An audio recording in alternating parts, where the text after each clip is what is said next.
While some of the most powerful countries in the world continue to be involved in war, recession, and high inflation, there is a band of countries in Asia that's separating themselves from everyone else. ASEAN, or the Association of Southeast Asian Nations, is a regional organization located in Southeast Asia, composed of 10 member states.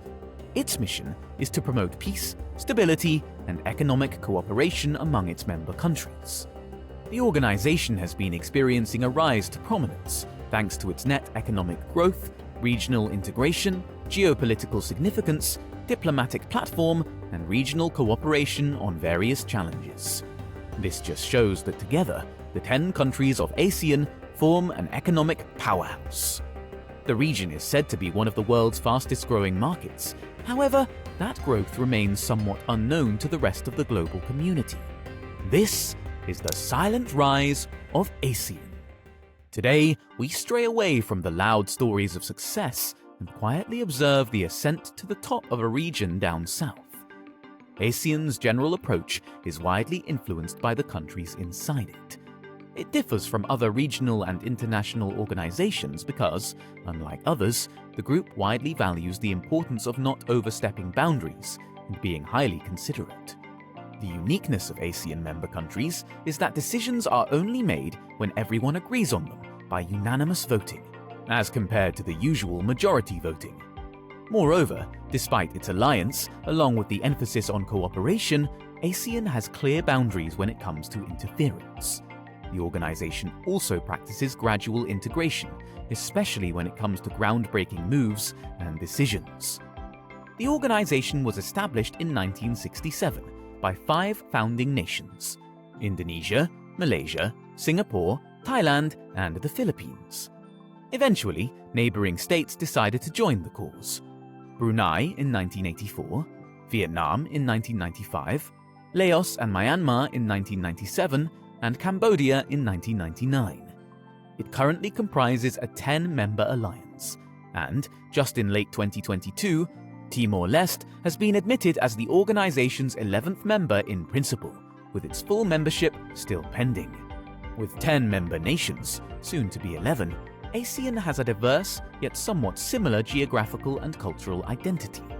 The 10 countries have similar cultures and values due to proximity and long-standing trade relations with each other.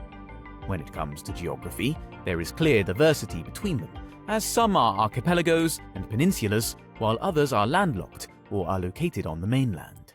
Due to this, the countries are able to offer diverse products, at the same time having connections with each other thanks to similarities both in culture and accepted norms. Despite it being low-key, ASEAN has been recognized as the most successful multilateral organization in Asia. This success has been achieved due to regional cooperation. It is one of the values that the organization prides itself in. ASEAN's unique diplomatic engagement with its member states, known as the ASEAN Way, allows it to maintain regional peace and cooperation.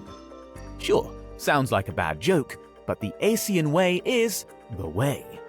It is that same ASEAN Way that allows it to foster economic growth within its borders. This said economic growth is visible, as it was reported that it is one of the world's fastest-growing consumer markets and a global manufacturing hub. In fact, if the organization was a single country, it would already be the 7th largest economy in the world. This economic growth and stability clearly tie back to the working internal system.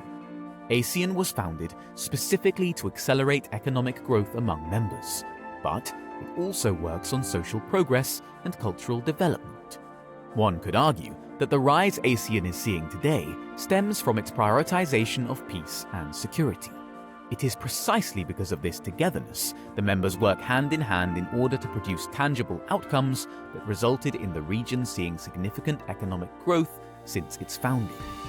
The ASEAN organization prioritizes collectivism rather than individualism, something that Western culture fosters. To further paint you what this economic growth looks like, let's talk about the booming consumer market within the region. In an article posted by HSBC Business, by 2030, 70% of ASEAN's population will become middle class. The region is also forecasted to become the world's 4th largest economy in the coming decade.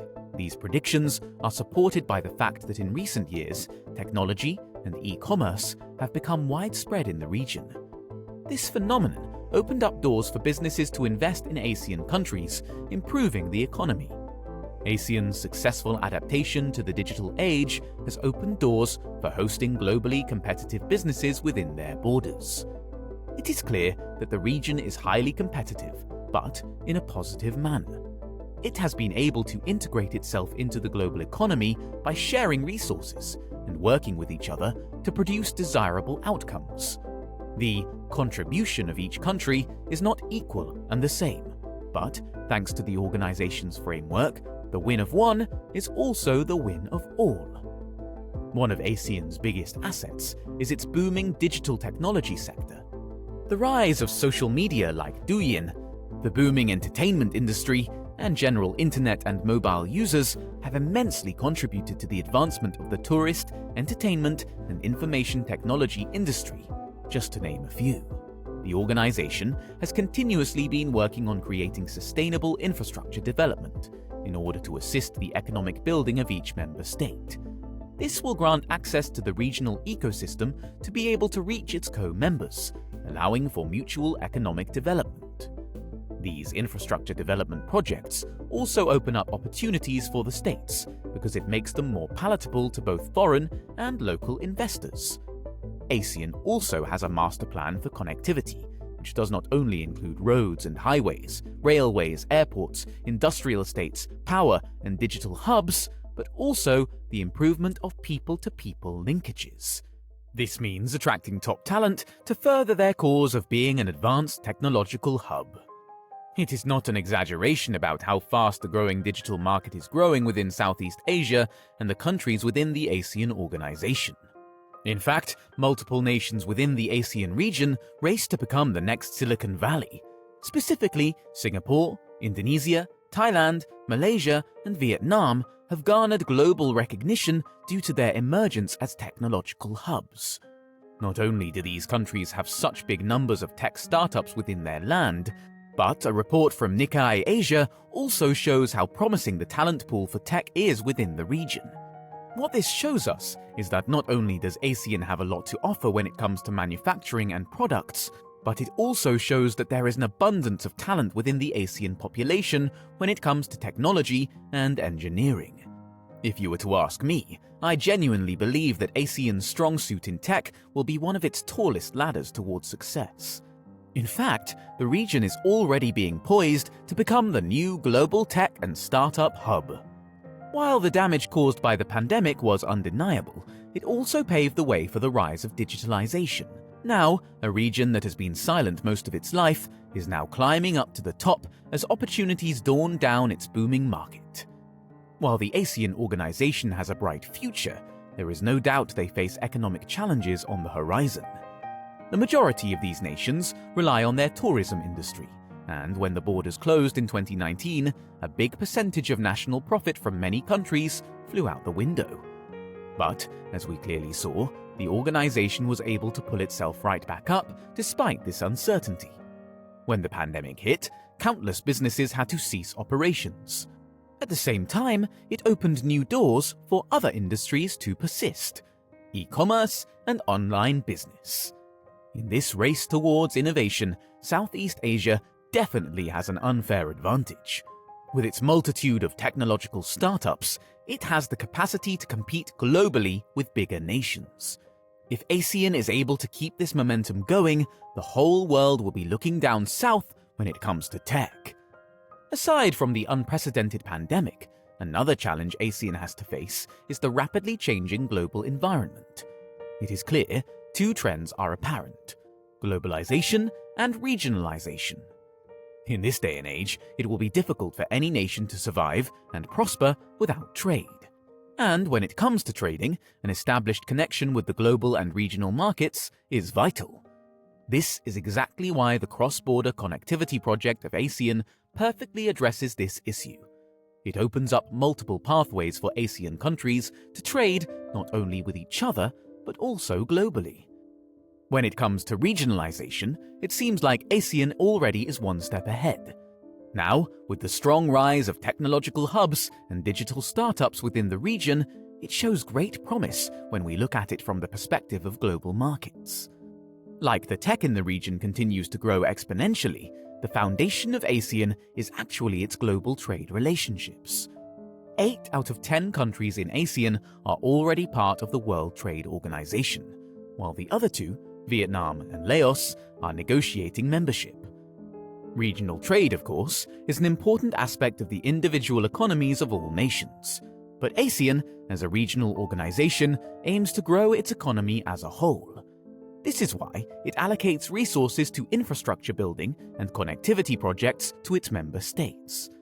This support coming from the organizations allows industries in these countries to flourish, making their products and services competitive in the global market. ASEAN played a central role in Asia's economic integration. In 1992, the organization's members established the ASEAN Free Trade Area with the intention of creating a single market, increasing intra-ASEAN trade and investment, and attracting foreign investment. In simple terms, taxes and tariffs were removed to allow for freer trade within the region. This lessens expenses and improves profits. Now, with this single market, ASEAN is now able to offer to the world a wide variety of top-of-the-line products manufactured hand-in-hand by neighboring nations. Not only did it promote economic and cultural exchange, but it also pushed its members to produce globally competitive products, especially in the world of tech.